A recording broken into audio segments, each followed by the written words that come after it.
નમસ્કાર દર્શક મિત્રો, હું છું દર્શના જોશી. તમે જોઈ રહ્યા છો લોક સામના ન્યૂઝ.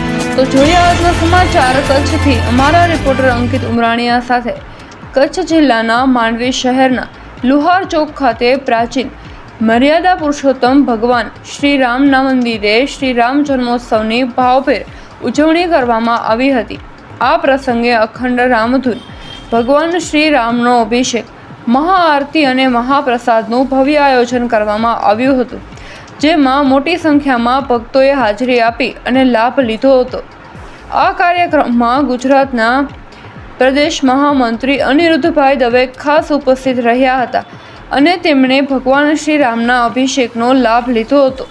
સાથે જ અન્ય રાજકીય આગેવાનો પણ દર્શન માટે ઉપસ્થિત રહ્યા હતા. વિશેષ ઉપસ્થિતિ તરીકે સ્વામી પ્રદીપ્તાનંદજી મહારાજ પધાર્યા હતા અને તેમણે પ્રેરણાદાયક પ્રવચન આપ્યું હતું. કાર્યક્રમ દરમિયાન 1995ના માંડવી જીટી હાઈસ્કૂલના પૂર્વ વિદ્યાર્થી મિત્રો તેમજ સામાજિક અને ધાર્મિક કાર્યમાં સક્રિય શાહ એન્ડ શ્રમજીવી ગ્રુપનું સ્વામીજીના હસ્તે સન્માન કરવામાં આવ્યું હતું.